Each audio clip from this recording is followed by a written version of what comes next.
Hello students, कैसे हो आप सब। तो चलिए आज हम स्टार्ट करने वाले हैं चैप्टर नंबर 2 का part number 6, that is colligative property. Okay, तो इससे पहले के वीडियो में हम लोगों ने हेनरी लॉ, राउट्स लॉ और उसके न्यूमेरिकल्स थोड़े बहुत देखे थे। ठीक है, तो अब जो हमारा पार्ट आने वाला है वो है कॉलिगेटिव प्रॉपर्टीज। ठीक है, तो कॉलिगेटिव प्रॉपर्टी में आप लोगों को क्या पढ़ना है। ठीक, तो कॉलिगेटिव प्रॉपर्टी बेसिकली 4 टाइप के होते हैं। मैं आपको डिटेल में सारे कॉलिगेटिव प्रॉपर्टी अच्छे से समझाऊंगी, और जो एग्जाम पॉइंट ऑफ व्यू से मोस्ट इंपॉर्टेंट टॉपिक है वो आपको ध्यान रखना है। आ रहा है समझ में? ठीक है, तो कॉलिगेटिव प्रॉपर्टी वो प्रॉपर्टीज होती है जो only depend upon the amount of solute, जो सोल्यूट के अमाउंट पे ही डिपेंड करती है। जैसे मान लो एक सोल्यूशन है, उसमें number of moles of solute कितने हैं उस पर ही डिपेंड करेगी ओनली। ठीक है, तो जो नंबर है उसी पर डिपेंड करेगी, किसके? सोल्यूट पर ही डिपेंड करेगी, नेचर पर नहीं करेगी। आ रहा है समझ में? तो इफ अगर हमने शुगर प्लस वाटर और सॉल्ट प्लस वाटर लिया है, कुछ भी लिया है, तो नेचर पर नहीं, कितना सोल्यूट लिया है और कितना सॉल्वेंट लिया है, दैट ओनली डिपेंड, उसी पे डिपेंड करेगी। आ रहा है समझ में? और जिसको हम बोलते हैं डेमोक्रेटिव, एक टाइप से हम इसको क्या कहते हैं पता है? डेमोक्रेटिव प्रॉपर्टी भी मैं मेरे हिसाब से बता रही हूँ, डेमोक्रेटिव प्रॉपर्टी भी कह सकते हैं। जैसे आप इलेक्शन होते हैं तो ये वाली डेमोक्रेटिक पार्टी होती है, तो उसको हम क्या करते हैं? इलेक्ट करते हैं ना, कि नहीं भाई इसमें यही नेता होगा, यही होने वाला है, इसी को वोट देना है। वैसे ये कॉलिगेटिव प्रॉपर्टी, इसमें सिर्फ और सिर्फ सोल्यूट का ही अमाउंट क्या होगा कि हम उसको कंसिडर करेंगे, डिपेंड करते हैं अमाउंट ऑफ सोल्यूट पे ही, सॉल्वेंट पे नहीं। ओके, तो नेचर पे डिपेंड नहीं करेगा। आ रहा है समझ में? तो ये आपका हो गया कॉलिगेटिव प्रॉपर्टी। ठीक है, तो कॉलिगेटिव प्रॉपर्टी आपको समझ में आ गया, जो सिर्फ और सिर्फ अमाउंट ऑफ सोल्यूट पर ही डिपेंड करता है। आ रहा है समझ में? ठीक है, ओके। अब हम आगे क्या बात करने वाले थे कि इसकी जो अलग अलग टाइप की जो कॉलिगेटिव प्रॉपर्टी है, मैं आपको उसके बारे में बताना चाहूंगी। तो सबसे पहला जो कॉलिगेटिव प्रॉपर्टी आती है, जिसको हम बोलते हैं relative lowering in vapour pressure. Relative lowering in vapour pressure. तो relative lowering in vapour pressure की बात करूंगी मैं। Relative lowering in vapour pressure में सबसे पहले आपको समझना पड़ेगा the term which is known as vapour pressure. ठीक है, वेपर प्रेशर क्या होता है? तो देखो अभी मैं आपको बता रही हूँ, एक मैं क्लोज कंटेनर ले लेती हूँ। ठीक है, सपोज करिए मैं यहाँ पे क्लोज कंटेनर ले लेती हूँ। ओके, क्लोज कंटेनर में मैंने यहाँ से इसको हीट देना स्टार्ट किया। क्या किया? हीट देना स्टार्ट किया, फ्लेम। ओके, अब ये क्लोज कंटेनर है, मैंने अंदर क्या लिया है? वाटर। अंदर मान लो मैंने क्या ले लिया? वाटर। ओके, ठीक है, अब मैं आपको बताती हूँ कैसे क्या होगा। अब हमने क्या किया है, ये जो हमने वाटर लिया है उसको हीट करना स्टार्ट किया। तो जब हम टेम्परेचर इंक्रीज करेंगे ना, तो water will be converted to what? Vapour. ये जो पानी है वो किस में कन्वर्ट हो जाएगा? वेपर में। ठीक है, वेपर में कन्वर्ट हो जाएगा। तो जितना लिक्विड वेपर में कन्वर्ट होगा उतना ही वापस आएगा। मान लो दैट मीन्स क्या होगा कि यहाँ से ये लिक्विड है, ठीक है, ये लिक्विड जो है ये यहाँ से वेपर बना। ओके, और उस प्रोसेस को हम क्या बोलते हैं? Rate of evaporation. Rate of evaporation. आ रहा है समझ में? तो यानी ये कितना लिक्विड इवेपोरेट हुआ? वाटर। आ रहा है समझ में? और जितना वो इवेपोरेट होगा, मतलब ये लिक्विड क्या बन रहा है? वेपर बन रहा है। आ रहा है समझ में? तो वही वेपर पता है बाद में ऊपर है ना, यहाँ पे ड्रॉप्स हो जाएंगे, दिखेंगे आपको ड्रॉप्स। ठीक है, और वही वेपर क्या होगा? वापस लिक्विड बनेगा। ठीक है, वापस आएगा। तो उसी को क्या बोलते हैं? Rate of condensation. कंडेंस करेगा। आ रहा है समझ में? तो रेट ऑफ, अब क्या हो रहा है यहाँ पे? अब मैं वेपर प्रेशर क्या बोलूंगी? इसका मतलब ये हुआ कि इक्विलिब्रियम पे rate of evaporation that is equal to rate of condensation. ठीक है, तो वेपर प्रेशर क्या हुआ? तो इसका मतलब ये हुआ कि इक्विलिब्रियम पे आप समझते हो ना कि फॉरवर्ड रिएक्शन और बैकवर्ड रिएक्शन सेम हो जाती है। तो इक्विलिब्रियम में यहाँ पर जितना वेपर रह जाता है वो एक प्रेशर क्रिएट करता है। मान लो अब यहाँ पे क्या हो रहा है कि मेरा लिक्विड है वो वेपर बन रहा है, ठीक है ना, तो यहाँ पे जितना वेपर रह जाता है ना, कुछ तो रह जाता है और कुछ वापस फिर कंडेंस होने लगता है ना। आ रहा है समझ में? तो जो वेपर रह जाता है, आ रहा है समझ में, तो वो एक प्रेशर क्रिएट करता है, और that pressure is known as what? Vapour pressure. Okay, तो अगर मुझे वेपर प्रेशर को डिफाइन करना है ना, तो मैं वेपर प्रेशर को कुछ इस टाइप से बताऊंगी कि it is the pressure exerted by the vapour of the liquid at equilibrium. Okay, मतलब क्या है कि ये प्रेशर एक्सर्ट कर रहा है, कौन? वेपर। ठीक, लिक्विड का वो इक्विलिब्रियम पे। तो वेपर बढ़ेगा तो वेपर प्रेशर भी क्या होगा? बढ़ेगा। आ रहा है समझ में? यानी जितना ज्यादा वेपर बनेगा उतना ही ज्यादा वेपर प्रेशर होगा। समझ में आ रहा है? आई होप आपको ये टर्म क्लियर हुआ होगा, वेपर प्रेशर किसे कहते हैं। ठीक है, अब जो नेक्स्ट आता है इसी में एक्चुअल में कि amount of vapour form depend upon the, actual में ये बोला गया है कि वेपर प्रेशर जो है वो किस अमाउंट के हिसाब से डिपेंड करेगा, मतलब इसका डिपेंडेंस क्या है। ओके, तो मैं आपको बताना चाहूंगी कि जो इसके कुछ फैक्टर्स होते हैं जिसपे वेपर प्रेशर डिपेंड करता है, कुछ फैक्टर्स होते हैं ऑफ वेपर प्रेशर जिस पे वेपर प्रेशर डिपेंड करता है। समझ में आ रहा है? तो पहला फैक्टर जो होता है ना वो ये होता है कि nature of solvent, nature of solvent. Okay, क्यों बात करी गई है नेचर ऑफ सॉल्वेंट की?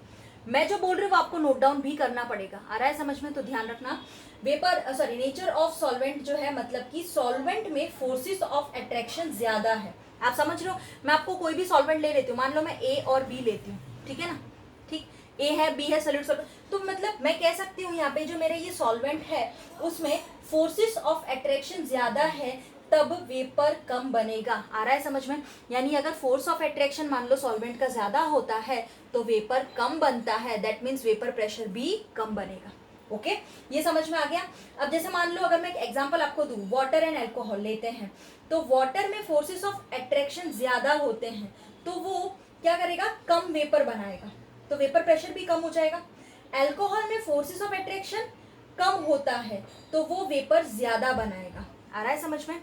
क्लियर हुई बात? ओके, तो आई होप आपको ये क्लियर हुआ होगा। ठीक, सेकंड जो आपको आता है वो आता है टेम्परेचर। क्या आता है? टेम्परेचर। सेकंड वर्ड है टेम्परेचर। अगर आप टेम्परेचर बढ़ाओगे, देखो ये टेम्परेचर बढ़ेगा तो वेपर भी बढ़ेंगे, मतलब वेपर ज्यादा होगा, ठीक है ना? टेम्परेचर बढ़ेगा, वेपर ज्यादा होगा तो वेपर प्रेशर भी तो बढ़ेगा ना। क्लियर हुआ? तो टेम्परेचर हाई करोगे तो वेपर भी हाई बनेगा, वेपर प्रेशर भी हाई बनेगा। आ रहा है समझ में? तो ये दो फैक्टर्स थे जो वेपर प्रेशर को डिपेंड करते हैं। आ रहा है समझ में? ओके, अब मैं बात करने वाली हूँ सबसे पहली क्वालिटेटिव प्रॉपर्टी की, जो है relative lowering of vapour pressure, RLVP मैंने शॉर्ट में लिखा है, ठीक है। Relative lowering of vapour pressure आपको क्या बताना है इसमें? आप जो इसमें सल्यूट लेने वाले हो ना, क्या लेने वाले हो? सल्यूट। वो आपका क्या, इसमें हमें जो सोल्यूशन है ना, पहले मैं आपको ये बता देती हूँ, सोल्यूशन जो है वो सॉलिड इन लिक्विड है। कैसा सोल्यूशन है? सॉलिड इन लिक्विड सोल्यूशन, जो हम आगे पढ़ चुके। ठीक, तो सॉलिड इन लिक्विड सोल्यूशन में आपने सॉल्यूट क्या लिया है? आपने लिया है सॉल्यूट सॉलिड। ओके, अब हमने सॉल्यूट, मुझे पता है कि सॉल्यूट मैंने सॉलिड लिया है जो कि non volatile, which will not evaporate.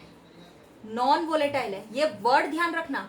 Non volatile का मतलब क्या होता है? वोलेटाइल का मतलब होता है इवेपोरेट हो जाना, नॉन वोलेटाइल का मतलब होता है जो सोल्यूट आपका, जो अपने जो सोल्यूट लिया वो इवेपोरेट नहीं होगा। आ रहा है समझ में? तो हम यहाँ पे जो सोल्यूट ले रहे हैं वो सॉलिड ले रहे हैं, जो कि सॉलिड है बट कैसा है? नॉन वोलेटाइल है, ठीक है, जो जल्दी इवेपोरेट होगा नहीं। तो मैं आपको अभी बताती हूँ कि कैसे इसको मैथमेटिकली सॉल्व करते हैं। ओके, चलिए देखते हैं। यस, तो हमने मान लो कि मैं आपको एक एग्जाम्पल से बताती हूँ, जो आपको इसी एग्जाम्पल से सॉल्व करना है, जो आपको एकदम इजी वे में रहेगा, ठीक है। ये मेरी मेथड है। देखो ए एंड बी जो है, मान लो हमने पहले से पता है हमें कि ए हमारा सॉल्वेंट है, बी हमारा क्या है? सल्यूट है। आ रहा है समझ में? ए सॉल्वेंट है, बी सल्यूट है, ठीक है। अगर ये प्रेशर एक्सर्ट कर रहा है पी और ये प्रेशर एक्सर्ट कर रहा है पी। ओके, अब यहाँ पे जो सल्यूट है वो हमारा कैसा है? Non volatile. सल्यूट कैसा है? Non volatile. Solute non volatile है तो वो वेपर फेज में नहीं जा रहा है। आ रहा है समझ में? सल्यूट हमारा नॉन वोलेटाइल है तो वोलेटाइल इवेपोरेट ही नहीं होगा तो वेपर फेज में जाएगा? नहीं जाएगा ना, ठीक है, तो नहीं जाएगा। तो दैट मीन्स ये इसका जो वेपर प्रेशर है, अगर वो वेपर फेज में नहीं जाएगा तो वेपर प्रेशर भी एक्सर्ट नहीं करेगा, तो ये जो इसका वेपर प्रेशर है वो एक्सर्ट नहीं करेगा। दैट मीन्स ये मेरा किसका था? सल्यूट की बात हो रही थी, तो इसका वेपर प्रेशर नहीं, मतलब ये निकल गया। आ रहा है समझ में? ठीक है, क्योंकि हम यहाँ पे सल्यूट कैसा ले रहे हैं? नॉन वोलेटाइल, ठीक, जो हमें हर में लेना है एक्चुअल में। उसके बाद अब देखो, अब हमारे पास सिर्फ और सिर्फ कौन सा बना? सॉल्वेंट है, ठीक है। अब सोल्यूशन पूरा जो हम यहाँ पे सल्यूट प्लस सॉल्वेंट मिलके सोल्यूशन बनता है, ये पता है हमें। तो सोल्यूशन का जो वेपर प्रेशर है वो किस पे डिपेंड करेगा? सिर्फ और सिर्फ सॉल्वेंट पे डिपेंड करेगा, क्योंकि ये तो चला गया, सिर्फ और सिर्फ सॉल्वेंट पे ही डिपेंड करेगा। आ रहा है समझ में? तो मैं इसको ऐसे लिख सकती हूँ, PA is equal to PA naught into XA, according to what? Raoult's law. ठीक है, वैसे ही वेपर प्रेशर अगर मैं सोल्यूशन का लिखना चाहूँ तो मैं क्या लिख सकती हूँ, PA0 इंटू XA, ठीक है, क्योंकि हमारा A तो है, ये किसके लिए है, सॉल्वेंट के लिए। अब ये वेपर प्रेशर सोल्यूशन का है जो कि किस पे डिपेंड करता है, सॉल्वेंट पे, तो वो भी तो यही हो जाएगा PA0 इंटू XA, ठीक है। आई होप आपको ये क्लियर हो गया होगा। ओके, अब मुझे क्या करना है पता है, PS अपॉन PA0, ध्यान से देखना, ये PS है upon PA0 is equal to what, XA, आ रहा है समझ में, ठीक है। अब इस इक्वेशन को 1 नंबर दे दो। अब मैं करती हूँ subtracting both the side by 1, subtract both side by 1, okay. दोनों साइड किससे सब्ट्रैक्ट करना है, हमें 1 से सब्ट्रैक्ट करना है, ठीक। तो चलो हम करते हैं इसको, 1 माइनस PS अपॉन P0। अब देखो ये PA0 है ना, इसको मैंने P0 ले लिया, यानी अब मेरे पास क्या है, P0 एक्चुअल में क्या होता है, प्योर सॉल्वेंट। आ रहा है समझ में, सिर्फ और सिर्फ अब मेरे पास सॉल्वेंट ही बचा ना, तो मैं इसको PA0 की जगह मैं P0 भी तो ले ही सकती हूँ। आ रहा है समझ में, तो मैंने इसको ये ले लिया, that is equal to 1 minus XA, okay, है ना, क्योंकि अब ये जो मेरा बना वो vapour pressure of pure solvent है, ठीक है। अब मैं इसको ऊपर ले लेती हूँ, तो P0 minus PS upon P0 that is equal to what, 1 minus XA क्या होता है, XB। आ रहा है समझ में, ठीक है। तो यहाँ पे अब मैं आपको बताने वाली हूँ कि P0 माइनस PS वो क्या है, ये वाला जो टर्म है ना, ये वाला टर्म, इसको हम बोलते हैं lowering, relative lowering in vapour pressure, ठीक है, relative lowering in vapour pressure, तो ये याद रखना ये वाले टर्म को, ओके। अब है ना, ये जो है relative lowering in vapour pressure, ये कॉलिगेटिव प्रॉपर्टी नहीं है, it is not a colligative property. अगर आप देखो, क्योंकि मैंने आपको बताया था कॉलिगेटिव प्रॉपर्टी किस पे डिपेंड करता है, ओनली सोल्यूट पे, ठीक है। बट अब देखना यहाँ पे कि it is not a colligative property, क्योंकि आप देखोगे कि P0 को ऊपर ले जाएंगे, ये देखो ये वाला जो P0 है ना, इसको यहाँ पे लेके जाएंगे, है ना, तभी तो ये आएगा ना। तो अब जो ये P0 माइनस PS है, अगर इसको यहाँ लेके जाएंगे, है ना, तो ये P0 पे भी डिपेंड करेगा, ठीक है, ओके। तो ये कॉलिगेटिव प्रॉपर्टी नहीं हुआ। आ रहा है समझ में, ठीक है।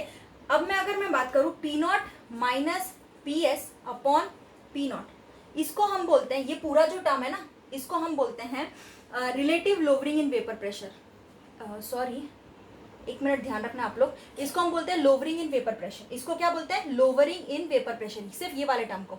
और इसको बोलते हैं relative lowering in vapour pressure. I am sorry, ये थोड़ा भूल हो गया था मुझसे। इसको बोलते हैं लोवरिंग इन वेपर प्रेशर, इसको बोलते हैं relative lowering in vapour pressure, ठीक है। वही मैं सोची कि कहाँ मिस्टेक हो रही थी।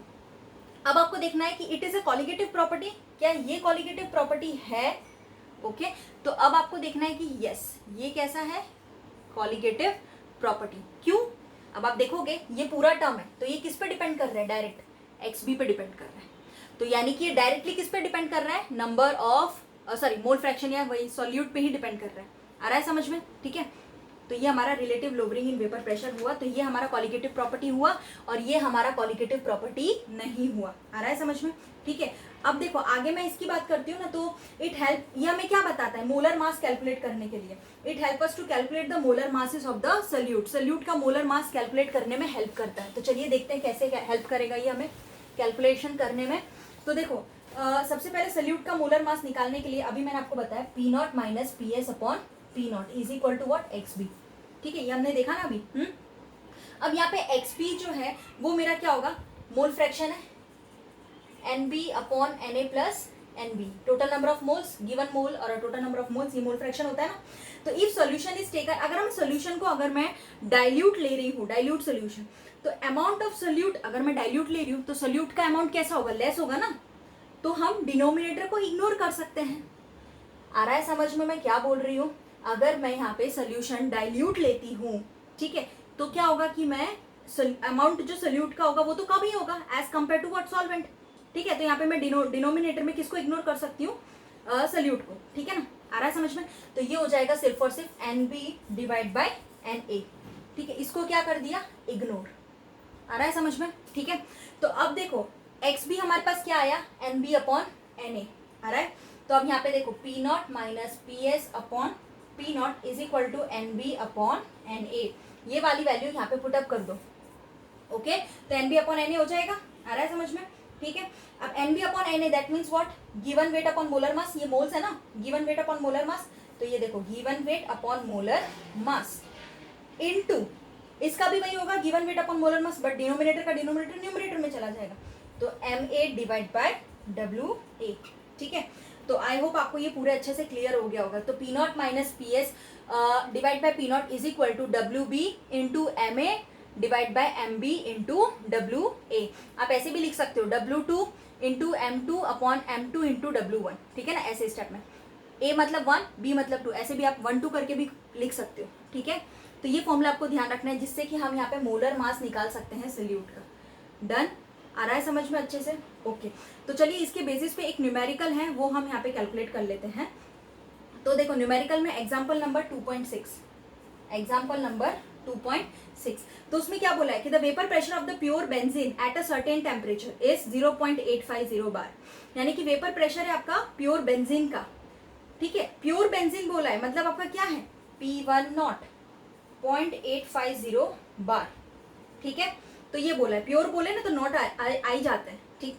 तो 0.850 बार। और non volatile non electrolyte solid विंग, तो उसमें बोला है आपको 0.5 gram when added to 39 gram of benzene.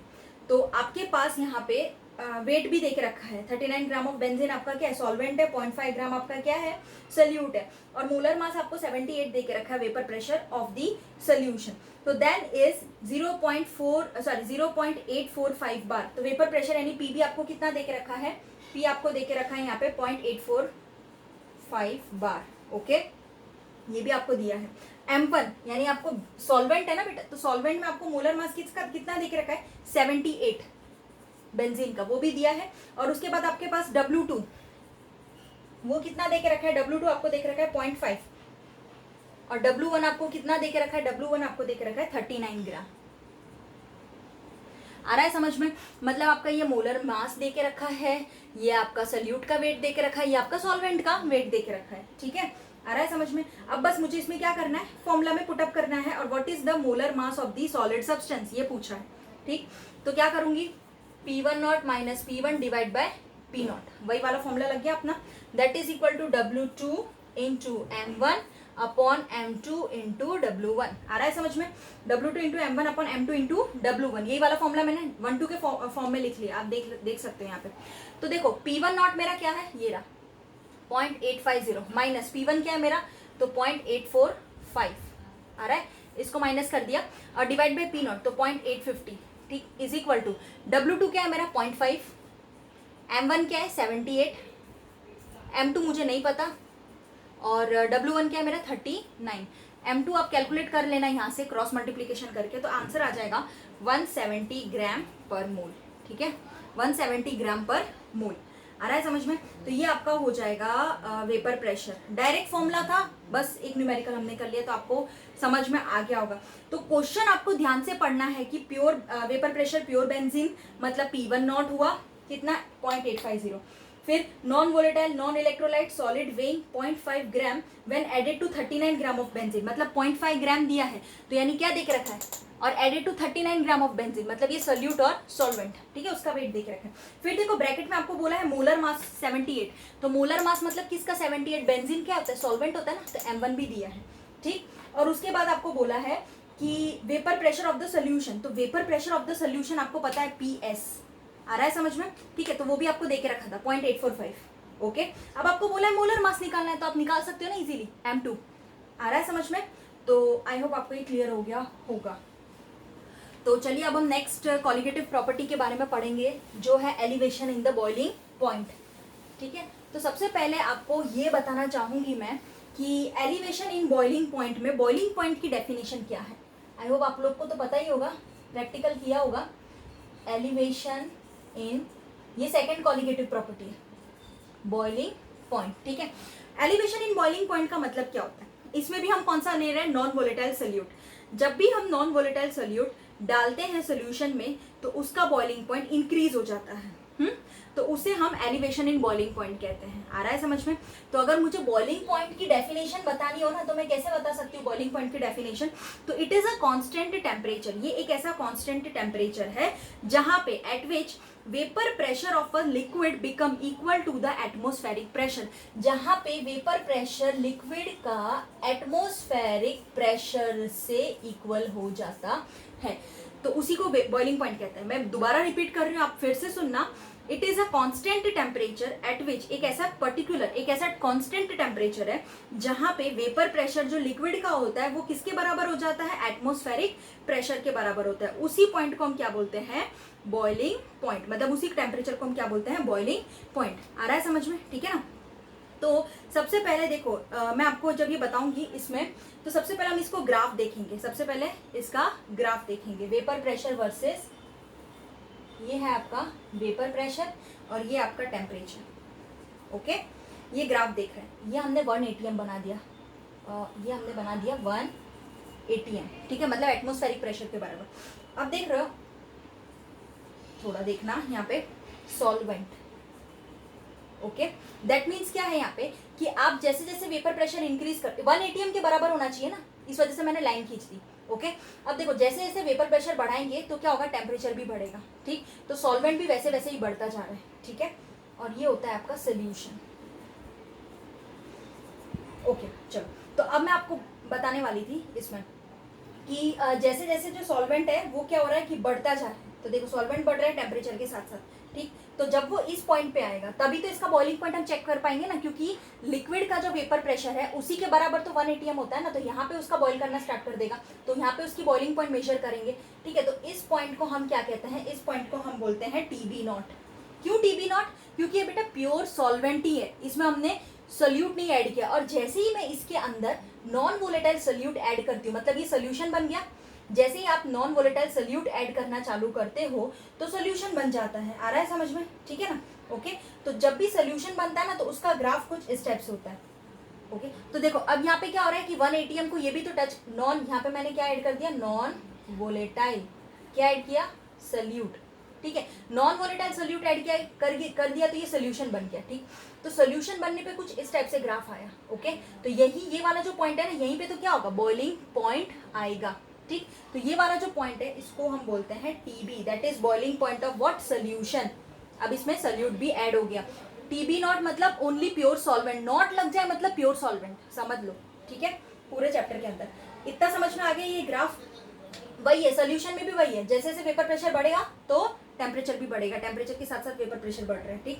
अब इन दोनों के बीच का जो डिफरेंस है ना, उसको हम बोलते हैं डेल्टा TB। क्या बोलते हैं, डेल्टा TB। आप लोगों को ये NCERT से रेफर करना है, ऐसा नहीं कि जो मैंने बोल दिया बस वही नोट बना दिया, लिख दिया। आ रहा है समझ में, ठीक है। NCERT बुक पढ़नी है अच्छे से, एक एक लाइन पढ़ना है। आप लोग फिर मुझे पूछो कि कुछ समझ में नहीं आ रहा, तो आ रहा है समझ में। चलो, तो ये हो गया मेरा डेल्टा TB, इन दोनों के बीच का डिफरेंस, ठीक है। अब डेल्टा TB को मैं यहाँ पे आप ध्यान रखना, डेल्टा TB जो होता है ना उसको हम बोलते हैं एलिवेशन इन बॉइलिंग पॉइंट। क्या बोलते हैं, elevation in boiling point, EBP short में लिखा है, एलिवेशन इन बॉइलिंग पॉइंट, ठीक है। और देखो डेल्टा TB जो है ना उसको हम कैसे कैलकुलेट कर सकते हैं, तो डेल्टा TB मतलब क्या है, elevation in boiling point, that is TB minus TB0। मतलब कि TB क्या है मेरा, सोल्यूशन का vapour pressure minus pure solvent का वेपर प्रेशर। तो ये इक्वेशन आपको ध्यान रखनी है। अब जो डेल्टा TB है ना वो है ना डायरेक्टली प्रोपोर्शनल होता है मोलैलिटी से।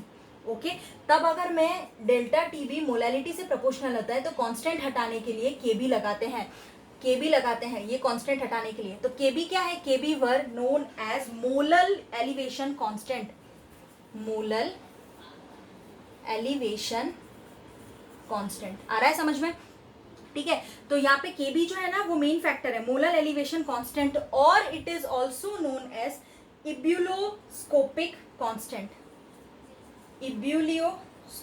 इब्यूलोस्कोपिक कांस्टेंट बोलते हैं। आ रहा है समझ में, इसको हम इब्यूलोस्कोपिक कांस्टेंट भी कहते हैं। ओके, तो अब आपको ध्यान रखना है डेल्टा TB जो होगा वो क्या बनेगा, अब KB इंटू मोलैलिटी, क्या होता है, फॉर्मूला पता है ना मोलैलिटी का, क्या होता था, W2 इंटू 1000 अपॉन M2, मतलब भाई यहाँ पे मैं BB लिख रही हूँ, MB इंटू W1, ठीक है। तो ये क्या होता था, W2 into 1000 upon M2 into W1, ये क्या आता था, मोलैलिटी का फॉर्मूला। ओके, जिससे कि इस वाले फॉर्मूले से भी मैं क्या निकाल सकती हूँ, molar mass of non volatile solute. Okay, तो ये आपका हो गया पूरा का पूरा एलिवेशन इन बॉइलिंग पॉइंट। लेकिन अभी 2 मिनट आप ध्यान रखना, एक और फॉर्मूला है जो आपको ध्यान रखना है। अगर मान लो आपके क्वेश्चन में KB नहीं दिया है, ये तो इसका फाइनल फॉर्मूला आया, ठीक है। मान लो आपके क्वेश्चन में KB नहीं दिया है और बोला है कि आपको कहीं ना कहीं से तो निकालना पड़ेगा Kb, अगर मान लो नहीं दिया है तो उसके लिए एक स्पेसिफिक फॉर्मूला है, तो वो आपको ध्यान रखनी है, रट लेना है वो फॉर्मूला अच्छे से।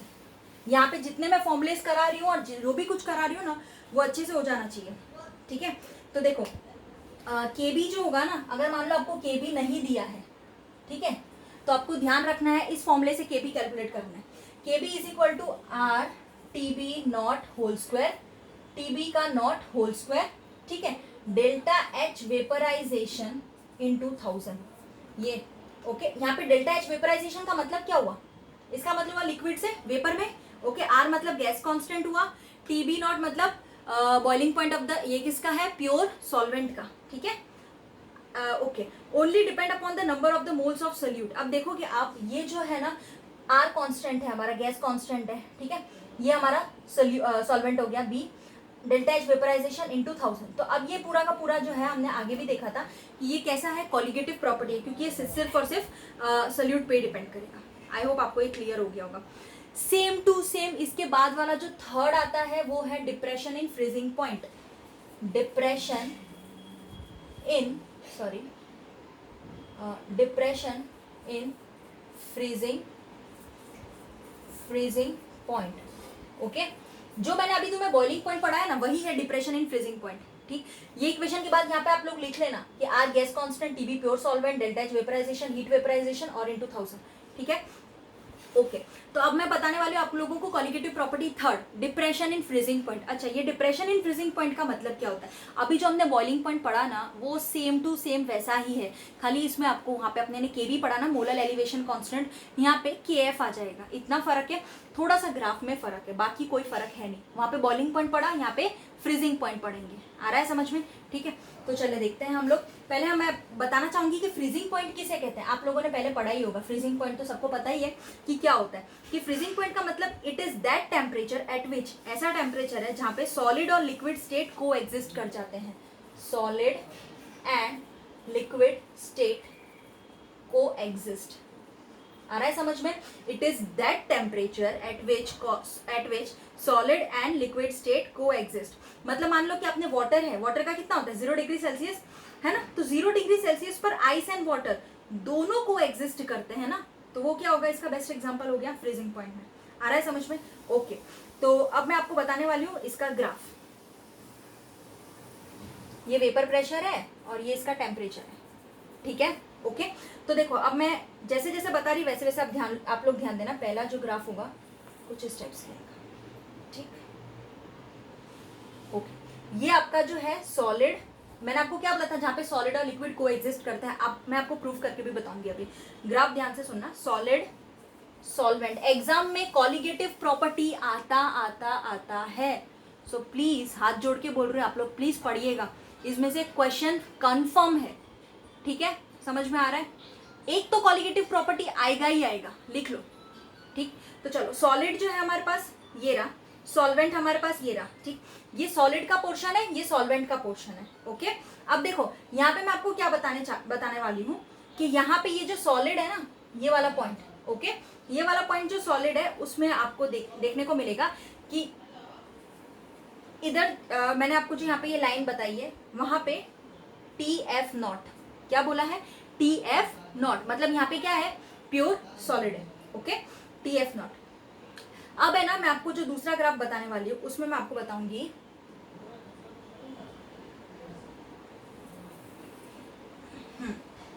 ओके, ये दैट इज TF और इनके बीच का डिफरेंस जो आएगा वो आएगा डेल्टा TF, ओके। अच्छा, अब देखो मैं आपको क्या बताने वाली हूँ इसमें। सबसे पहले ये मेरा सॉलिड था, ठीक है, ओके, और ये मेरा सॉल्वेंट था, ओके। ये मेरा सॉलिड पार्टिकल्स इसमें होंगे, इसमें सॉल्वेंट पार्टिकल्स हैं, ठीक, यानी सॉल्वेंट में क्या आ गया, लिक्विड भी तो आ ही गया, ओके, डन। अब मेरे पास ये प्योर सॉल्वेंट का ग्राफ है। एक्चुअल में अगर देखें तो ये वाला जो ग्राफ है वो क्या है, प्योर सॉल्वेंट का ग्राफ है, और ये वाला जो ग्राफ है वो लिक्विड सोल्यूशन का ग्राफ है, ठीक है।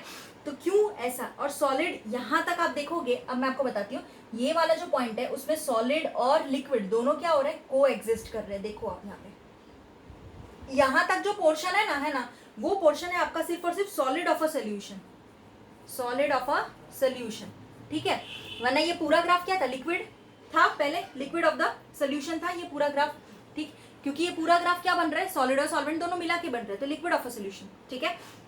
अब इतना पोर्शन जो है वो सिर्फ और सिर्फ सॉलिड ऑफ अ सोल्यूशन बन रहा है, तो बाकी का पोर्शन क्या है, ये पूरा पोर्शन, ये क्या है, लिक्विड ऑफ अ सोल्यूशन, ठीक है, आ रहा है समझ में। तो यही ऐसा पॉइंट है जहाँ पे सॉलिड और लिक्विड दोनों कोएग्जिस्ट कर रहे हैं, आ रहा है, तो उसको हम क्या बोलते हैं यहाँ पे, TF, ओके। TF का मतलब होता है फ्रीजिंग सॉलिड और लिक्विड का, यहाँ पे TF नॉट मतलब यहाँ पे, यहाँ तक क्या था फिर, प्योर सॉल्वेंट था, और यहाँ तक क्या था, सोल्यूट था, तो ये वाला पॉइंट क्या हो गया, TF नॉट, ओके, आ रहा है समझ में। तो अब मैं इस TF और TF नॉट के बीच का डिफरेंस जो होगा उसको हम बोलेंगे डेल्टा TF, ओके। तो यहाँ पे आपने देखा कि सॉलिड और लिक्विड दोनों कोएग्जिस्ट करते हैं एक प्रॉपर स्टेट पे, ठीक। तो अब मुझे इसका बताना है कि फॉर्मूला क्या होता है, तो मैं आपको पहले बताऊंगी। डेल्टा TF जो होता है वो होता है TF नॉट माइनस TF। पहले हमने बॉइलिंग में देखा था कि TB माइनस TB नॉट था, अब इसमें क्या होगा, TF नॉट माइनस TF हो जाएगा, ठीक है। अब इसमें भी सेम ही होगा, इसमें भी सेम होगा, मतलब कैसा, delta TF is directly proportional to what, molality, ठीक है, मोलैलिटी से प्रोपोर्शनल होगा। तो यहाँ पे जो delta TF is equal to KF into M, यही फॉर्मूला हो जाएगा, वेयर KF जो है इसी को हम क्या बोलेंगे, प्रोपोर्शनलिटी हटाए, वहां पे KB था, यहाँ पे क्या आया, KF, प्रोपोर्शनलिटी हटाई तो इसको हम बोलेंगे मोलर डिप्रेशन कांस्टेंट और cryoscopic constant, molar depression constant और cryoscopic constant, okay. Molar depression constant और क्राइसोस्कोपिक कांस्टेंट भी कहते हैं, ठीक है। तो ये वही सेम टू सेम फॉर्मूला है, आ रहा है समझ में। आई होप आपको ये ग्राफ क्लियर हो गया होगा, पहले सॉलिड फिर सॉल्वेंट दोनों एक पॉइंट पे एग्जिस्ट करता है, को एग्जिस्ट कर दिया तो TF हो गया, फिर यहाँ पे ये सॉल्वेंट का आ गया तो TF नॉट हो गया, दोनों का डिफरेंस ले लिया, और यहाँ पे ये सोल्यूशन का ग्राफ हो गया टोटल दोनों को मिला के, डन, ठीक है। तो चलिए अब हम बात करने वाले हैं, अब देखो इसी फॉर्मूले में मैं क्या करूंगी, मोलैलिटी का, मोलैलिटी जो होती है ना वो पुटअप कर देना है और कुछ नहीं करना है, तो सेम फॉर्मूला आ जाएगा, ठीक है। तो चलो देखते हैं, तो हो गया आपका delta TF is equal to KF into क्या होगा, WB into 1000 upon MB into WA। तो आप क्या निकाल सकते हो, molar mass of the solute निकाल सकते हो इस फॉर्मूले से भी, ठीक है। तो आई होप आपको ये पूरा का पूरा आपको क्लियर हो गया होगा, डिप्रेशन इन फ्रीजिंग पॉइंट। तो ये आपने अभी तक 3 क्वालिटेटिव प्रॉपर्टीज के बारे में देखा, ठीक है। अब इसके बाद जो है वो मैं आप लोगों को कुछ न्यूमेरिकल्स आते हैं वो आपको कराऊंगी, ठीक है, ताकि हमें पता तो चले कि मतलब ये सारे फॉर्मूले का अप्लाई कैसे करना है, मतलब उसको यूज कैसे करना है, आ रहा है समझ में, ठीक है। तो चलिए अभी हम देखते हैं, मैंने आपको एक का एग्जाम्पल करवा दिया था relative lowering in vapour pressure का, ठीक है। तो अब मैं आपको बताने वाली हूँ जो है वो डिप्रेशन इन फ्रीजिंग पॉइंट का, ठीक है। अब एक और चीज आप लोग ध्यान रखना, आपको हमेशा मोलर मास यही बोलते हैं कैलकुलेट करने के लिए, तो इसको आप सब्जेक्ट बना के रखो, M2 is equal to 1000 into W2 into KB upon delta TB into W1। ये आप क्या करो, सब्जेक्ट बना के रखो कि आपने मोलर मास किसका निकालना है, सोल्यूट का निकालना है। देखो 1000, ठीक है, इंटू W2, ये W2 ही है, ये W2 है, ये W1 है, आ रहा है समझ में, A मतलब 1, B मतलब 2, तो 1000 इंटू W2 इंटू KB या KF जो भी यहाँ पे आने वाला है वो, डिवाइड बाय डेल्टा TF या TB जो भी आने वाला है वो, इंटू W1। तो यहाँ से आप दोनों में एलिवेशन इन बॉइलिंग पॉइंट और डिप्रेशन इन फ्रीजिंग पॉइंट दोनों से आप क्या निकाल सकते हो, मोलर मास ऑफ सोल्यूट, आ रहा है समझ में। चलो तो अब हम इसका क्या बोलते हैं, न्यूमेरिकल्स करते हैं, ठीक है। तो देखो आपका जो देके रखा है एग्जांपल नंबर 2.7 में क्या दिया है मैं आपको बता दूं। 2.7 में बोला है कि 18 ग्राम ऑफ ग्लूकोज जो है क्या होता है, C6H12O6 is dissolve in 1 kg of the water in a saucepan, यानी कि ग्लूकोज जो है वो डिजोल्व है 1 kg ऑफ पानी के अंदर, ओके। एट व्हाट टेम्परेचर, यानी किस टेम्परेचर के अंदर, with will water boil at 1.013 bar, यानी ऐसा कौन सा टेम्परेचर पे वाटर बॉयल होगा इतने बार प्रेशर पे। केबी आपको वाटर का देके रखा है 0.52 केल्विन केजी पर मोल, ठीक है। आप लोगों को केबी देके रखा है 0.52, ओके डन, यस। अब आपको देखो पहले आपको मोल्स निकालना पड़ेगा, मोल्स ऑफ ग्लूकोज, ठीक है। ग्लूकोज का मोल क्या होता है, C6H12 O6, ये फॉर्मूला होता है, ठीक।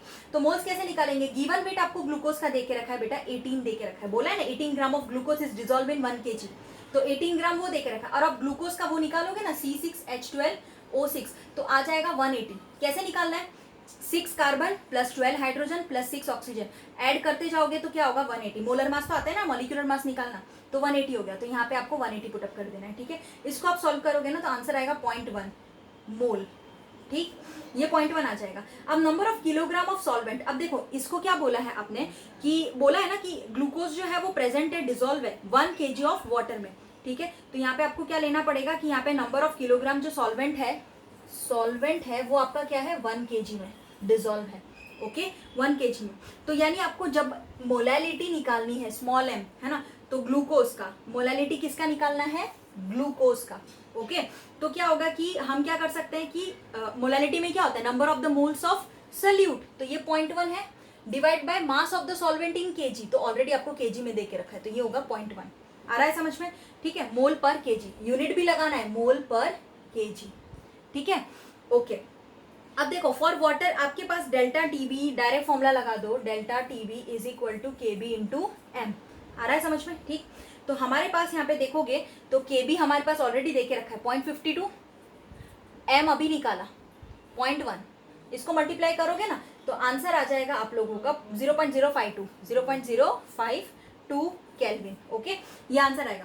सिंस वाटर बॉयल एट, आपको पता है ना वाटर बॉयल करते हैं 373 kelvin temperature at 1 bar pressure पे, so therefore the boiling point जो सोल्यूशन का होगा ना, पूरे सोल्यूशन का जो सोल्यूशन ऑफ बॉइलिंग पॉइंट, पूरे सोल्यूशन का जो बॉइलिंग पॉइंट होगा वो 373.15, ये तो वाटर का बॉइलिंग पॉइंट है क्योंकि ये वाटर बॉईल करता है 1 बार प्रेशर पे, ये तो नॉर्मल हुआ, प्लस जो हमने ये निकाला 0.052 उसको ऐड कर दो, तो आंसर आ जाएगा आप लोगों का 373.202 केल्विन।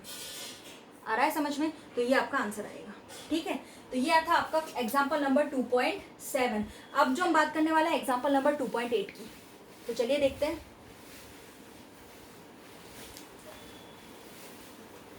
तो एग्जाम्पल नंबर 2.8, ठीक है। तो 2.8 में हमें क्या करना है, ठीक। तो 2.8 में हमें क्या बोला है, 2.8 में बोला है कि the boiling point of the benzene is 353.23 kelvin. आपको बॉइलिंग पॉइंट दे दिया, किसका है, बेंजीन का, इतना दिया है। When 1.80 gram of non volatile solute was dissolve in 90 gram of benzene, तो बोल दिया है कि इतना ग्राम सोल्यूट है वो 90 ग्राम बेंजीन में डिसॉल्व कर रहा है। और वापस देखो बॉइलिंग पॉइंट दिया है, द बॉइलिंग पॉइंट, पहले आपका बॉइलिंग पॉइंट 353 था, उसके बाद वो बॉइलिंग पॉइंट रेज होकर कितना हो गया 354.11 केल्विन।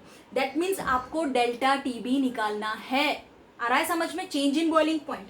कैलकुलेट द मोलर मास, आपको सोल्यूट का ही निकालना है और आपको केबी भी देके रखा है बेंजीन का 2.53 केल्विन किलो जूल पर मोल। आ रहा है समझ में। तो देखो दो बार आपको जब भी आपको बॉइलिंग पॉइंट दिया हो ना तो समझ जाने का कि आपको डेल्टा टीबी निकालना होगा, ठीक है। तो elevation in boiling point, that means delta TB, पहला टेम्परेचर क्या था हमारे पास 354.11, 354 एक्चुअल में देखो ये रेज्ड वाला टेम्परेचर है ना, बढ़ा तो वो पहले लिखेंगे माइनस 353.23, 353.23। आ रहा है समझ में, ठीक है। तो इनको कैलकुलेट करोगे तो 0.88 केल्विन आ जाएगा, ठीक है। तो ये हमारा क्या आ गया, टेम्परेचर आ गया। अब M2 तो आप निकाल सकते हो, कौन सा फॉर्मूला था अभी जो मैंने आपको बताया था, M2 के लिए कौन सा फॉर्मूला बताया था। पहले तो आपको वेट लिखना पड़ेगा 2.53, देखो बोला है ना इसमें कि 2 केबी की वैल्यू आपको देके रखी है 2.53, ओके। तो 2.53 आपने केबी लिखा, ठीक है, इनटू सोल्यूट का वेट कितना लिखा है 1.80 gram of non volatile solute, यानी आपको W2 देके रखा है 1.8 इंटू 1000, मैंने आपको ये फॉर्मूला पहले ही बताया था M2 निकालने का, इंटू 1000 डिवाइड बाय क्या है 0.88 कैसा आया, जो हमने अभी डेल्टा टी भी निकाला वो यहाँ पे लिख दिया, ठीक है, into weight of the solvent, ये सॉल्वेंट का वेट हो गया 90 ग्राम। इन सबको आप सॉल्व करोगे तो 58 ग्राम पर मोल आ जाएगा, ओके। तो आई होप आपने M2 निकाल लिया यहाँ से, ओके। तो ये 58 ग्राम पर मोल आ जाएगा, ठीक है। तो ये मैंने आपको अभी एग्जाम्पल 2.8 करवा दिया, ठीक है। अब मैं आपको फ्रीजिंग पॉइंट के कुछ एग्जाम्पल है वो भी मैं आपको कराने वाली हूँ, दैट इज एग्जाम्पल नंबर 2. यहाँ पे बॉइलिंग पॉइंट के एग्जाम्पल कंप्लीट हो जाता है, ठीक। अब एग्जाम्पल नंबर आता है 2.9 जो कि फ्रीजिंग पॉइंट का एग्जाम्पल होता है। तो चलिए देखते हैं फ्रीजिंग पॉइंट के एग्जाम्पल में क्या बोला है। 45 gram of ethylene glycol, example 2.9 देखना, 45 ग्राम ऑफ इथिलीन ग्लाइकोल मतलब C2H6O2 is mixed with 600 gram of water, 600 ग्राम के साथ मिक्स हो रहा है। तो कैलकुलेट करना है फ्रीजिंग पॉइंट डिप्रेशन और दूसरा में कैलकुलेट करना है freezing point of the solution. ठीक है, ये दो चीज आपको कैलकुलेट करना है। तो कैसे करेंगे, तो सबसे पहले देखो depression in freezing point is related to what, molarity से रिलेटेड होता है ना। तो सबसे पहले हमें क्या करना पड़ेगा, मोलैरिटी, क्योंकि हमने अभी देखा ना कैलकुलेट करना पड़ेगा मोलैलिटी, क्योंकि डेल्टा TF जो है वो डायरेक्टली मोलैलिटी पे ही तो डिपेंडेंट है ना। तो सबसे पहले हमें किसका निकालना पड़ेगा, इथिलीन ग्लाइकोल का मोलैलिटी निकालना पड़ेगा। ठीक है, तो मोलैलिटी के लिए आप क्या करोगे, number of moles of ethylene glycol that is C2H6O2 बराबर है divide by mass of water in kilogram, water का मास निकालोगे इन kg, ये फॉर्मूला होता है ना मोलैलिटी में, number of the moles of solute divide by solvent का weight, weight of the solvent in kg, यही होता है फॉर्मूला। ठीक है, तो वेट हमारा सॉल्वेंट क्या है, वाटर है ना, 600 ग्राम ऑफ वाटर बोले तो सॉल्वेंट वाटर है और सोल्यूट क्या है, इथिलीन ग्लाइकोल। ठीक है, इस टाइप से फॉर्मूला निकलता है। अब इसका मुझे मोल्स तो निकालना पड़ेगा ना, number of moles of solute यानी number of moles of ethylene glycol. ठीक, तो चलो पहले हम मोल्स निकालते हैं इथिलीन ग्लाइकोल्स का। तो मोल्स ऑफ C2H6O2 क्या होगा, कितना बोला है, वेट आपको बोला है 45 ग्राम, तो 45 डिवाइड बाई 62, 45 डिवाइड बाई 62, इसका निकालोगे तो 62 आ जाएगा। C कैसे निकालोगे, 2 carbon plus 6 hydrogen plus 2 oxygen, इस टाइप से। तो इसका आंसर आ जाएगा आप लोगों का 0.73 मोल, 0.73 मोल। ओके, अब देखो ये हो गया। अब मुझे मास वाटर का भी तो निकालना पड़ेगा ना, मास ऑफ वाटर। ठीक है, मास ऑफ वाटर आपको kg में दे के रखा है। ठीक है ना, तो देखो हम इसको ऐसा लिख सकते हैं 600 ग्राम। एक्चुअल में आप लोगों का जो वाटर का जो मास था ना वो ग्राम में था, कि बोला था 45 gram of ethylene glycol is mixed with 600 gram of water. तो आपका जो मोलैलिटी में फॉर्मूला आता है वो kg में आता है। समझ में आ रहा है मैं क्या बोल रही हूँ, तो मोलैलिटी में जो सॉल्वेंट आता है वो kg में आता है, इस वजह से आपको 600 ग्राम नहीं चलेगा, उसको आपको kg में कन्वर्ट करने के लिए डिवाइड बाय 1000 करना पड़ेगा।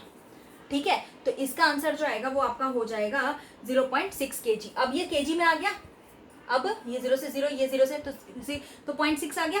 तो अब ये kg में आ चुका, तो अब हम इसको इसमें पुटअप कर सकते हैं। ठीक है, आपको देखो ग्राम किलोग्राम फॉर्मूले में क्या लगता है, जैसे वो उसमें पता है वॉल्यूम लीटर में लगता था। तो ये सब चीजें ध्यान रखनी है आप लोगों को। ओके, हमारे पास वाटर का मास निकल गया और अब हम मोलैलिटी निकाल सकते हैं ना, मोलैलिटी हम निकाल सकते हैं, कितना है 0.73। ओके, पहले मैंने मोल्स लिख दिया इसका, डिवाइड बाय 0.60 ये वाला, तो दैट इज 1.2 मोल पर kg। ठीक है ना, तो ये 1.2 आंसर आ गया किसका, मोलैलिटी। अभी तो सिर्फ मोलैलिटी ही निकला, अब हमें डेल्टा TF भी तो पता करना है ना। तो Kb 1.86 किलो kg पर मोल इंटू 1.2 मोल पर kg, इसको आप सॉल्व करोगे ना तो 2.2 केल्विन आएगा। एक्चुअल में ये पता है क्या है, ये मेरा TF है और ये क्या है मेरा मोलैलिटी। मोलैलिटी तो अभी यहाँ पे आ गया, डेल्टा TF क्या था, KF इंटू M, तो M तो अभी निकाल दिया, वो हमने पुटअप कर दिया। लेकिन ये जो 1.86 आया है ना वो आपको आप फ्रीजिंग पॉइंट पढ़ोगे ना, elevation in freezing point, sorry depression in freezing point पढ़ोगे ना, उसके बाद नीचे एक टेबल दे के रखा है, टेबल आपको मैं बताऊंगी। ठीक है, तो टेबल जो आपको दे के रखा है उसमें आपको वाटर का फ्रीजिंग पॉइंट दिया है 1.86 करके, तो वहां से ये वैल्यू आई है, तो वो ध्यान रखना आप लोग। ठीक है, तो आपका आंसर हो जाएगा 2.2। ये तो हमने सिर्फ अभी पहला पोर्शन निकाल लिया, फ्रीजिंग पॉइंट डिप्रेशन, तो निकाल डेल्टा TF निकल चुका। सेकंड में देखो क्या बोला है, the freezing point of the solution, aqueous solution. तो फ्रीजिंग पॉइंट आपको सोल्यूशन का निकालना है, तो आपको क्या करना पड़ेगा, बी वाले पोर्शन में आपको 273.15 केल्विन यानी अपना नॉर्मल टेम्परेचर 273 जो केल्विन होता है, माइनस ये जो आया ना 2.2 उसको माइनस कर दो, तो आंसर आ जाएगा 270.95 केल्विन। आ रहा है समझ में। ठीक है, तो अब ये मेरा हो गया आपका freezing point of the solution निकल चुका। ठीक है, तो आई होप आपको ये अच्छे से क्लियर हो गया होगा। इसके बाद जो आता है वो एग्जाम्पल नंबर है 2.10। इसके बाद जो आता है वो एग्जाम्पल है 2.10। तो चलिए देखते हैं एग्जाम्पल 2.10। इजी है सारे एग्जाम्पल, आप बस फॉर्मूला ही लगाना है और कुछ करना ज्यादा है नहीं। ठीक है, तो देखो एग्जाम्पल 2.10 में क्या बोला है। 2.10 में ऐसा बोला है आपको कि 1 gram of non electrolyte solute, 1 gram non electrolyte solute है जो डिजोल्व है 50 ग्राम ऑफ बेंजीन में। Okay, lowered the freezing point of benzene, यानी कि लोअर कम हो रहा है, कितना हो रहा है by 0.40 kelvin. The freezing point depression constant of the benzene वो आपको देख रखा है 5.12। Find the molar mass of solute. Direct formula put up करना है इसमें और कुछ नहीं करना है ना, एकदम इजी। तो देखो इसमें आपको डायरेक्ट M2 मतलब आपको मैं यहाँ पे मैं आपको फॉर्मूला नहीं लिख रही हूँ, डायरेक्ट पुटअप कर रही हूँ। ओके, तो देखो आपको क्या बोला है 5.12 आपको क्या देख रखा है, depression constant, freezing point depression constant, मतलब आपको केएफ देख रखा है 5.12 डन इनटू 1000 वो भी लगा ही देना है, इनटू आपके पास 1 ग्राम क्या है, सल्यूट का वेट है तो 1 लिख दो, ठीक है। उसके बाद 0.40 आपके पास क्या था, lower the freezing point of the benzene, यानी कि आपको डेल्टा टीबी भी देख रखा था 0.40 बराबर है, डेल्टा टीएफ सॉरी, तो वो भी देख रखा था, इंटू 50 क्या है, सॉल्वेंट का वेट है हमारे पास 50 ग्राम ऑफ द बेंजीन, तो ये हो गया 50 डाल दिया, कुछ नहीं करना 256 ग्राम, इन सबको सॉल्व कर दोगे तो 256 ग्राम पर मोल आ जाएगा, ठीक है। मुझे बार बार फॉर्मूला लिखने की तो जरूरत नहीं है ना, ठीक है। तो ये आपका हो गया यहाँ पे क्या बोलते हैं, मोलर मास कैसे निकालते हैं हम सॉल्वेंट का, आ रहा है समझ में, ठीक है। फॉर्मूला आपको पता है ना कौन सा है, के एफ के बी या के एफ यहाँ पे लिखते हैं into 1000 into W2 divide by M2 into, sorry गलत लिख दिया मैंने,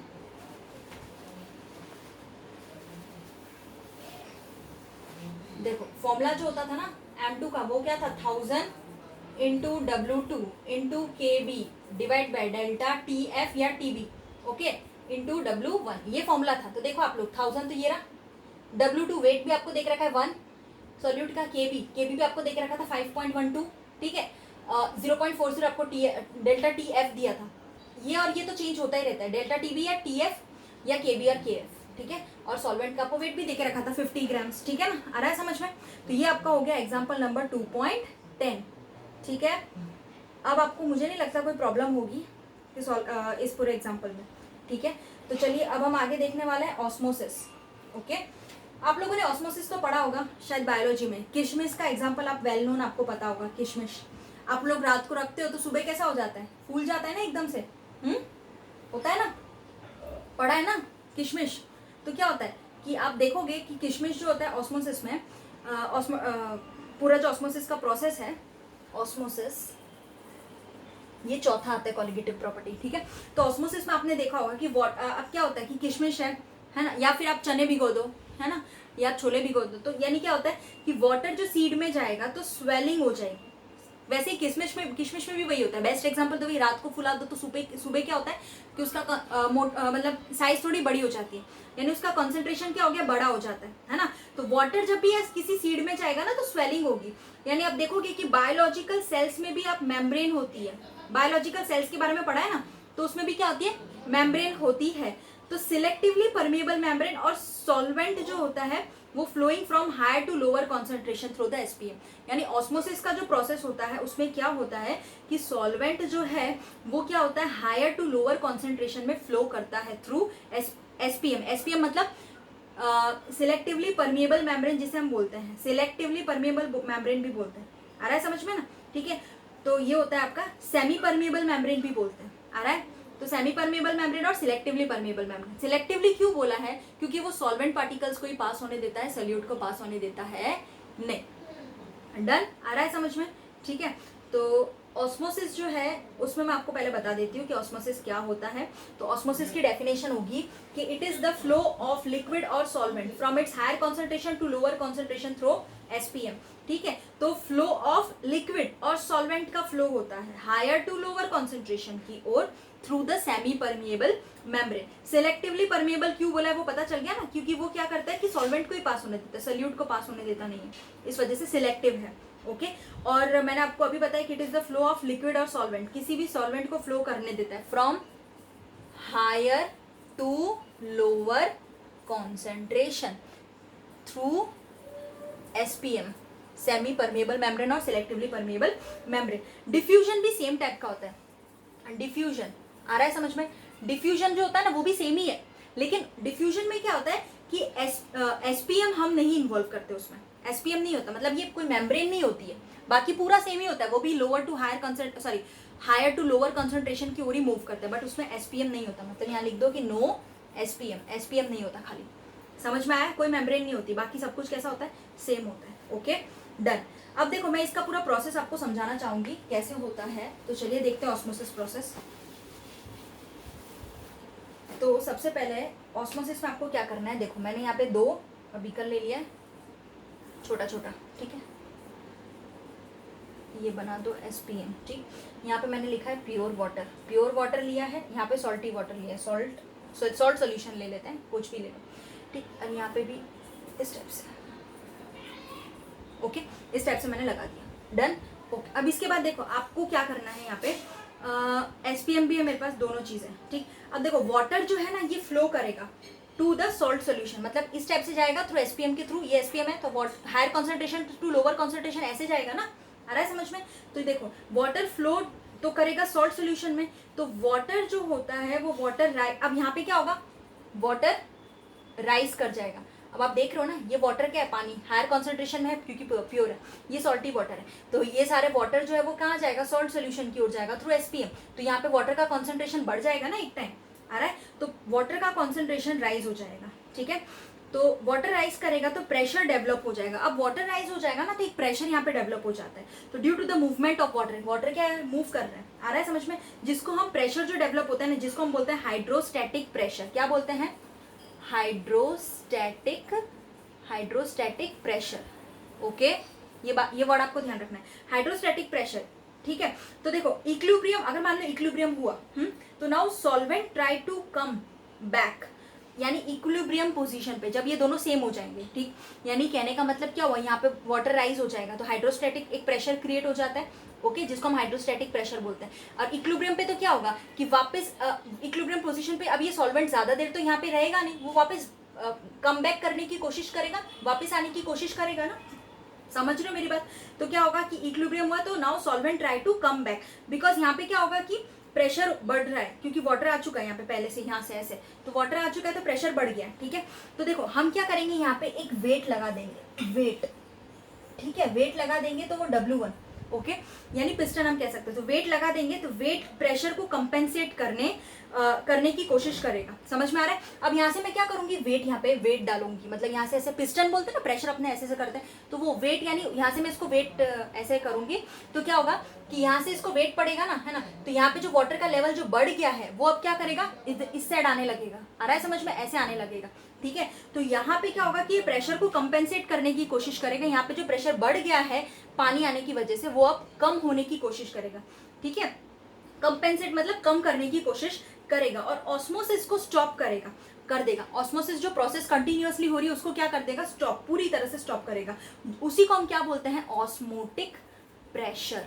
ये जो प्रेशर लग रहा है ना यहाँ पे, वही उसी प्रोसेस, अभी मैंने जो पूरा प्रोसेस बताया ना, उसी को क्या बोलते हैं, ऑस्मोटिक प्रेशर। आ रहा है समझ में। तो ऑस्मोटिक प्रेशर को अगर आपको डिफाइन करना हो ना तो लिखना कि ऑस्मोटिक प्रेशर क्या होता है। तो चलिए देखते हैं, मैं आपको बताती हूँ क्या होता है ऑस्मोटिक प्रेशर, ठीक है।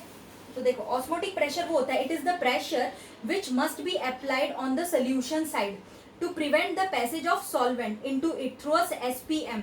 आ रहा है समझ में। आपने देखा होगा मैंने जो प्रेशर लगाया था ना, वो यहाँ पे मैंने क्या लिया था, प्योर वाटर लिया था, और यहाँ पे मैंने सॉल्टी सोल्यूशन लिया था, तो मैंने सोल्यूशन के साइड पे प्रेशर अप्लाई किया था, पता चल रहा है, ओके। तो देखो ऑस्मोटिक प्रेशर मैं OP से डिनोट कर रही हूँ, तो उसको मुझे अगर एक्सप्लेन करना है या मुझे इसकी डेफिनेशन बतानी है तो कैसे बताओगे, it is the pressure which must be applied on the solution side, यानी कि pressure applied on the solution side, यानी कि ऐसा प्रेशर जो सोल्यूशन साइड पे अप्लाइड करते हैं to prevent the passage of the solvent into it, यानी कि सॉल्वेंट के पैसेज को हम प्रिवेंट कर सके, रोक सके। जो वाटर, प्योर वाटर जा रहा था ना इस साइड ऐसे ऐसे हायर टू लोअर कॉन्सेंट्रेशन, वो ऑस्मोसिस प्रोसेस को स्टॉप कर सके। तो यहाँ लिखोगे टू प्रिवेंट, क्या करोगे, to prevent the passage of solvent, to prevent the passage of solvent into it. But अभी एक चीज बाकी है, थ्रू SPM, थ्रू किसके थ्रू, through SPM, semi permeable membrane, okay. तो इसका मतलब हो गया ये आपका डेफिनेशन ऑस्मोटिक प्रेशर का, यानी इसका एक ही एम होता है बेटा कि to stop the process of osmosis, osmosis के प्रोसेस को स्टॉप, ऑस्मोसिस के प्रोसेस को क्या करना, स्टॉप कर देना, ठीक है। अब देखो इसके बाद है ना वेंट ऑफ करके एक सेंटेंस था, उसने ऑस्मोटिक प्रेशर को क्या होता है उसने अच्छे से बताया। तो वेंट ऑफ फैक्टर ने, देखो वेंट ऑफ फैक्टर लगाएंगे यहाँ पे, वेंट ऑफ फैक्टर, ठीक है। इसके बारे में मैं डिटेल में एक्सप्लेन करूंगी, बट थोड़ा सा भी रुकना। वेंट ऑफ फैक्टर जो होता है उसको हम डिनोट करते हैं पाई, किससे डिनोट करते हैं? पाई। अब पाई जो है वो डायरेक्टली कॉन्सेंट्रेशन और टाइम से प्रोपोर्शनल होता है, डायरेक्टली प्रोपोर्शनल होता है। अब pi is equal to C R T. C R T क्यों? क्योंकि अब यहाँ पे प्रोपोर्शनलिटी हटा देंगे तो कॉन्सेंट्रेशन आर आ जाएगा, ठीक है। तो C R T where C is the concentration, okay. तो यहाँ पे इस स्टेप में लिख सकते हैं, ओके। अब तुम्हें ये पता है कि it is a colligative property. यहाँ पे आप देख सकते हो कि कॉन्सेंट्रेशन है हमारे पास, डन, और सी आर टी है। आर मतलब गैस कांस्टेंट, टी मतलब टेम्परेचर, ओके। ये आपको समझ में आ गया। अब ऑस्मोटिक प्रेशर जो मैंने आपको वर्ड यहाँ पे यूज किया था, वो one of the best method है to calculate the molar mass of the proteins. Proteins के मोलर मास को कैलकुलेट करने के लिए बहुत ही अच्छा बेस्ट मेथड है। कैसे? तो to calculate the molar mass of the protein, सबसे पहले इसका बेस्ट मेथड में पहला पॉइंट जो आएगा वो ये आएगा कि osmotic pressure can be measured at room temperature. Osmotic pressure को हम room measured eight RT, room temperature, मतलब ऑस्मोटिक प्रेशर को मैं रूम टेम्परेचर पे भी मेजर कर सकती हूँ। ये सबसे अच्छा तरीका है to calculate the molar mass of the proteins के लिए, ठीक है। तो देखो पहला ये हो गया, फिर सेकंड में आप लिखोगे the value of osmotic pressure are larger and easily measurable.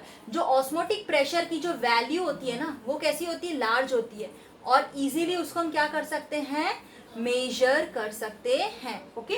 तो ये दूसरा होता है। थर्ड जो होता है ना, वो molarity of the solution is use instead of molality. तो थर्ड जो होता है ना, हम कौन सा यूज करते हैं? Molarity instead of what? Molality. ये यूज करते हैं इंस्टेड ऑफ व्हाट? मोलैलिटी। ये कैपिटल एम है, ये स्मॉल एम है, पता चल रहा है ना डिफरेंस? तो मोलैलिटी यूज करते हैं इंस्टेड ऑफ व्हाट? मोलैलिटी।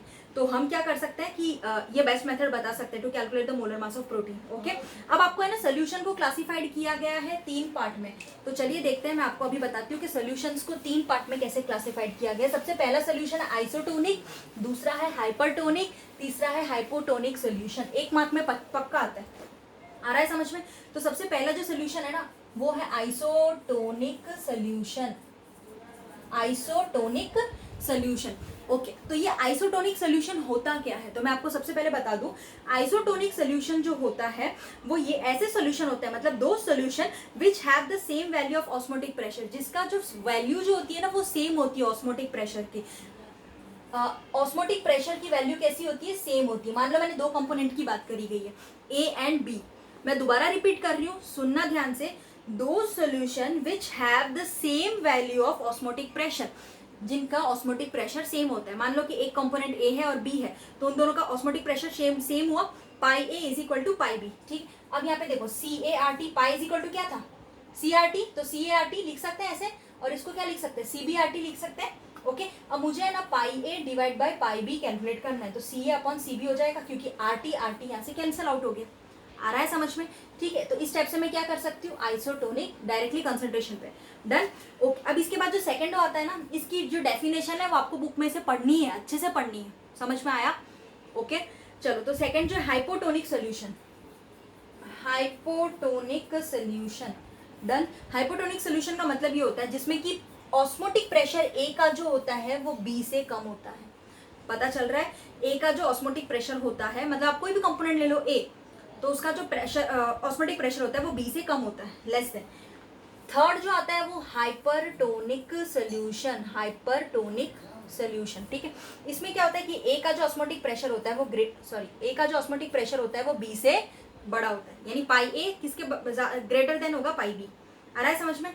ठीक है। तो ये पूरा जो था वो आपके क्लासिफिकेशन थे सोल्यूशन के। 1 मार्क में आता है, कुछ भी पूछेंगे आपको, डेफिनेशन पूछ लेंगे, हाइपरटोनिक का डेफिनेशन लिखो, तो हाइपोटोनिक का आपको डायरेक्ट यही लिख के नहीं आ जाना है, ये मैंने समझाने के लिए बताया है। आया समझ में? बट इसकी डेफिनेशन आप बुक से रेफर करोगे अच्छे से। क्लियर हुआ? ओके। तो उसमें क्या होता है कि एक ए वाला कंपोनेंट का प्रेशर क्या होता है? लेस हो जाता है, बी के कंपैरिजन में एक कम हो जाता है, और इसमें एक ज्यादा हो जाता है, डन। इतना ही है हाइपरटोनिक। तो हाइपर में पाई A is greater than pi B। कोई भी डाउट हो इस वीडियो रिलेटेड, मैं आपको एंड में आप पूछते ही हो मुझसे, कोई भी डाउट होता है या नहीं होता, डन, तो आप मुझसे पूछ सकते हो इजीली, एकदम फ्रेंडली आप रहो। आपको कुछ भी समझ में नहीं आता तो आप मुझसे पूछ सकते हो, ठीक है। चलो, तो ये आपका हो गया था अभी तक हाइपरटोनिक, हाइपोटोनिक एंड ये वाला सोल्यूशन क्या कहते हैं? Isotonic, done. अब है ना, अब लास्ट टॉपिक है जो कि रिवर्स ऑस्मोसिस है। कौन सा है? Reverse osmosis. रिवर्स ऑस्मोसिस, इसके बाद खाली एबनॉर्मल मोलर मास है, ऑस्मोसिस, ठीक है।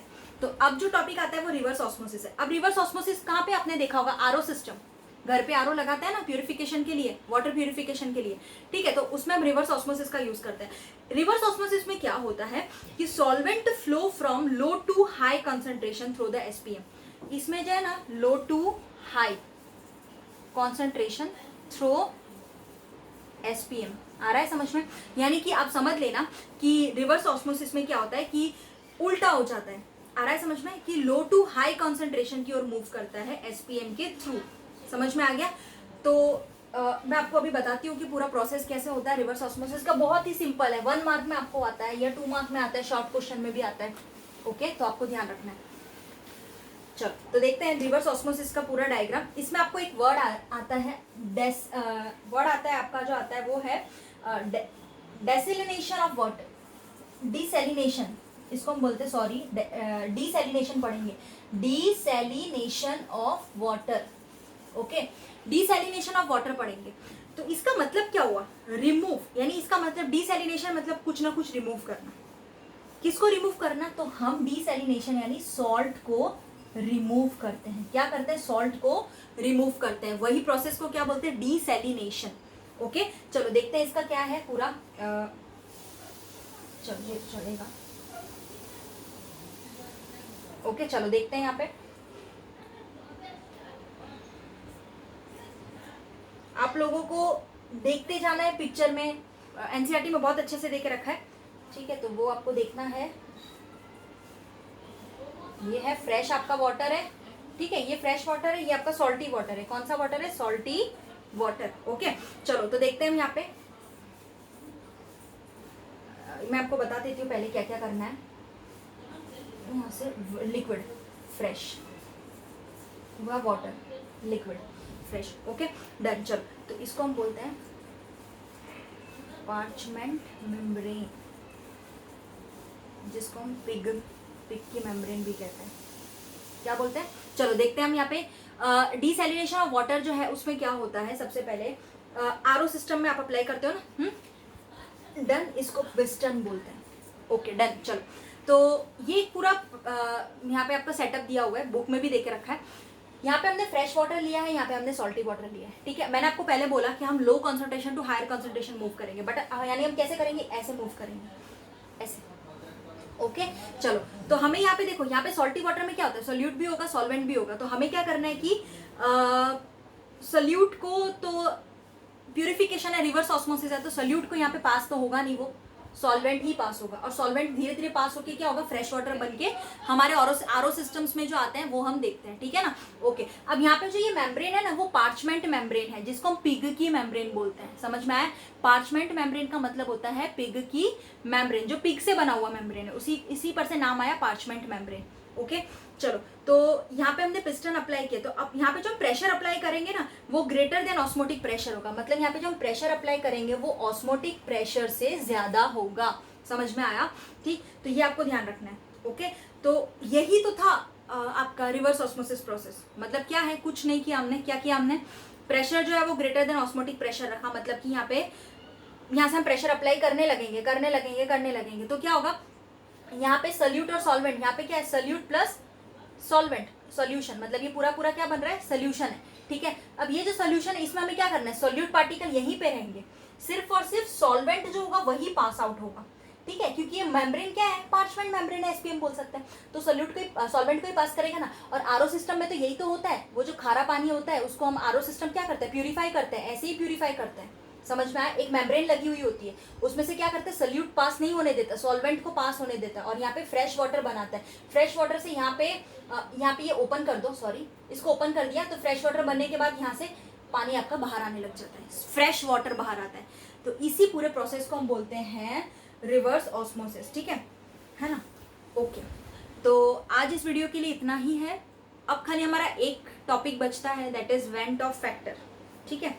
वेंट ऑफ फैक्टर में एबनॉर्मल मोलर मास और मोलर मास, ठीक, तो वो जो है नेक्स्ट वीडियो में करेंगे, जिसके साथ मैं आप लोगों को न्यूमेरिकल्स भी करा दूंगी। ओके, तो इस वीडियो के रिलेटेड आप लोगों को कुछ भी डाउट हो, अभी तक कुछ भी समझ में ना आया हो, तो आप प्लीज मुझसे पूछ सकते हैं, ठीक है। तो अभी तक हमने ये पूरा का पूरा 4 colligative property plus reverse osmosis यानी ये पूरा का पूरा हमने यहाँ तक कंप्लीट किया है, ठीक है। अब आप लोग को एनसीईआरटी में से पढ़ना है, नहीं कुछ भी समझ में नहीं आता तो मुझसे पूछ सकते हो। ये चैप्टर बहुत ही ज्यादा, यानी 14 मार्क का तो कैरी करता ही है। इसके बाद के जितने भी चैप्टर्स है सब लॉन्ग चैप्टर्स हैं, ठीक है। तो आप लोग को पढ़ना है, बुक रेफर करो, रेफरेंस बुक रेफर करो, कुछ भी डाउट हो तो पूछो। टेक्स्ट बुक आप एक एक लाइन रीड करो, जो मैं बोलती हूँ वो भी आपको दिखेगा, तो अच्छे से आप पढ़ोगे ना तो ही समझ में आएगा। क्लियर हो रहा है, ठीक है। तो इस वीडियो के लिए इतना ही। कोई भी डाउट हो आप मुझे कमेंट करके पूछो, मैसेज करो, ठीक। तो मिलते हैं नेक्स्ट वीडियो में, तब तक के लिए थैंक यू, गुड बाय।